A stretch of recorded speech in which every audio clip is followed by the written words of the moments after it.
National Herald और AJL मामले में कांग्रेस पार्टी को झटका लगा है। कोर्ट ने इस मामले में ईडी की कार्रवाई को सही माना है। साथ ही 750 करोड़ की संपत्ति जब्त करने पर भी एजुकेटिंग अथॉरिटी ने मुहर लगा दी है। ईडी ने नवंबर 2023 में कांग्रेस से जुड़े एजेएल और यंग इंडिया की 750 करोड़ रुपए की संपत्ति जब्त कर ली थी और यह कार्रवाई मनी लॉन्ड्रिंग के तहत की गई। इसके साथ ही ईडी ने कोर्ट को यह भी बताया था कि जब्त की गई संपत्ति में एजेएल की दिल्ली, मुंबई और लखनऊ समेत कई शहरों तक की प्रॉपर्टी शामिल है, जिनकी कुल कीमत 660 करोड़ से ज्यादा है। और ईडी ने इस मामले में सोनिया गांधी और राहुल गांधी समेत कई लोगों से पूछताछ भी की थी।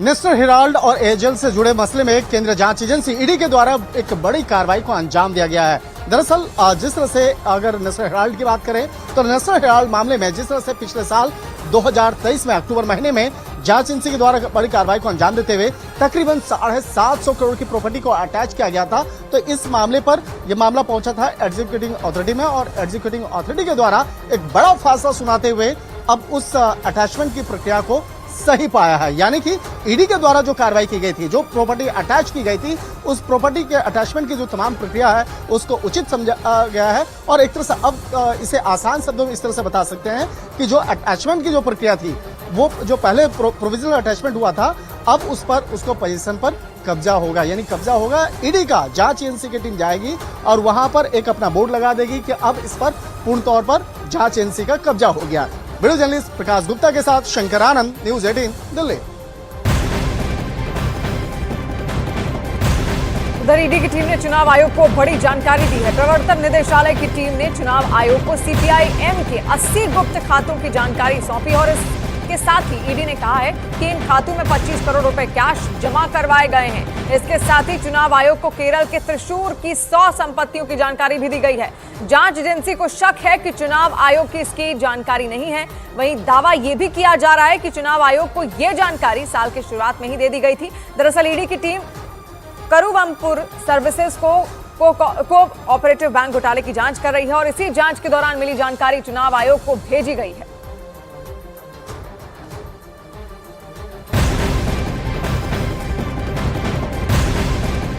और कलकत्ता हाईकोर्ट ने पश्चिम बंगाल के संदेश खाली मामले की जांच सीबीआई को सौंप दी।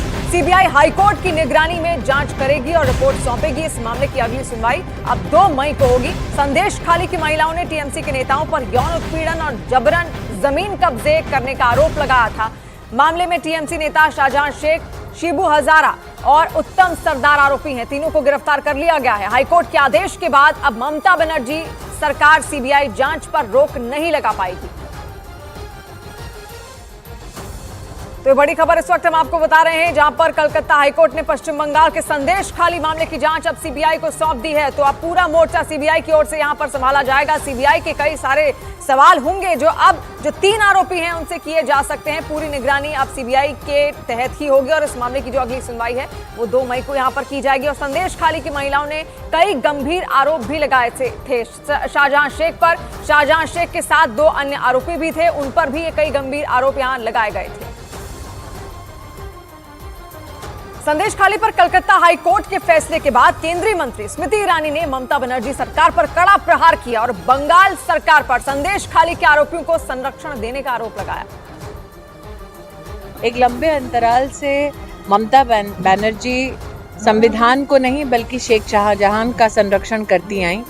आज कोर्ट का ये आदेश कि संदेश खाली में जिन महिलाओं का बलात्कार हुआ, जिन महिलाओं का शारीरिक शोषण हुआ और जिन गरीबों की ज़मीनें लूटी गईं, वो सारे केस अब सीबीआई के सुपुर्द करेगी। कोर्ट का ये आदेश है।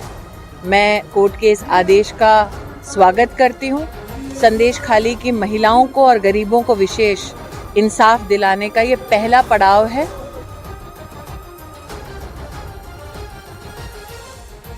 और कलकत्ता हाईकोर्ट की तरफ से संदेश खाली मामले की जांच सीबीआई को सौंपने के फैसले का बीजेपी नेता शुवेंदु अधिकारी ने स्वागत किया है।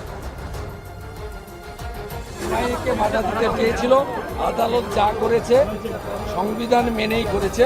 আমি আদালতের এই জাজমেন্টকে স্বাগত জানাই। সিবিআই যদি ইন্ডিপেন্ডেন্টলি কাজ করে রেজাল্ট পাবেন, রাজ্য পুলিশের যদি ভূমিকা থাকে কোনো রেজাল্ট পাবেন।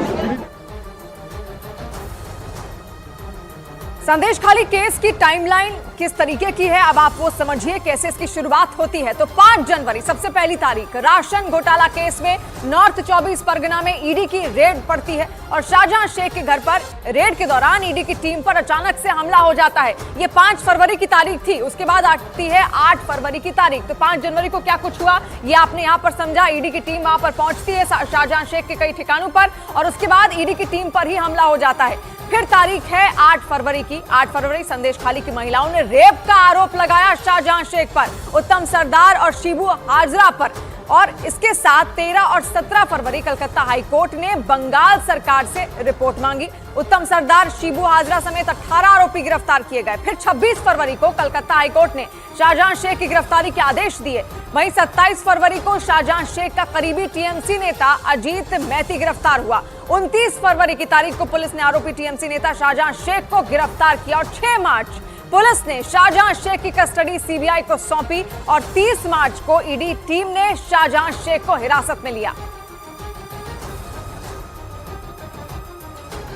तो पूरा मामला आपने समझा, पूरी टाइमलाइन समझी और कलकत्ता हाईकोर्ट के फैसले के बाद बीजेपी बंगाल सरकार और टीएमसी नेताओं पर अब जमकर निशाना साध रही है। तो वहीं टीएमसी ने हाईकोर्ट के फैसले पर सवाल खड़े किए हैं। और संदेश खाली में जो घटना हुआ है वो निश्चित रूप से बहुत ही दुखदायक घटना है।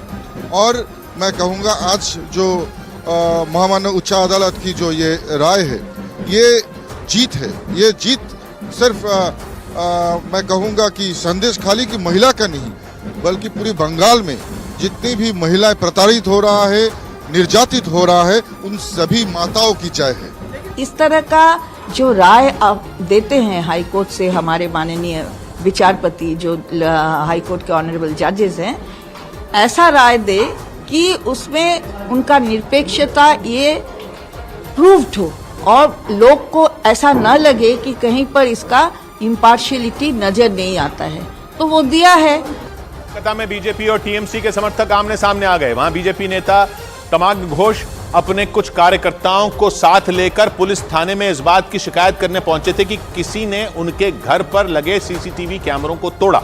लेकिन जैसे ही वो पुलिस थाने पहुंचे वहां टीएमसी के कई कार्यकर्ता भी आ धमके और फिर तो कोलकाता के अहमद स्ट्रीट थाने के सामने मानो जंग ही छिड़ गई। एक तरफ बीजेपी नेता तमाग घोष और उनके समर्थक थे तो दूसरी तरफ टीएमसी के कई कार्यकर्ता। हंगामा ऐसा कि थाने के सामने की पूरी सड़क ही जैम हो गई। वहां इतनी भीड़ जमा हुई कि उस सड़क को पार करना तो दूर उसके दूसरी तरफ देख पाना तक मुश्किल हो गया। बीजेपी नेता तमाग घोष ने आरोप लगाया कि उनके घर पर लगे कुछ सीसीटीवी कैमरे तोड़े गए और कुछ के तार काट दिए गए। इसके लिए उन्होंने इशारों में टीएमसी के लोगों को जिम्मेदार बताया। मैं जिस घर में रहता हूँ वहाँ पे सीसीटीवी कैमराओं को तोड़ा गया है। रात में आके उसका फुटेज एकदम क्लियरली दिखाई दे रहा है। इस हंगामे के दौरान वो पूरी सड़क किसी अखाड़े में तब्दील दिखी।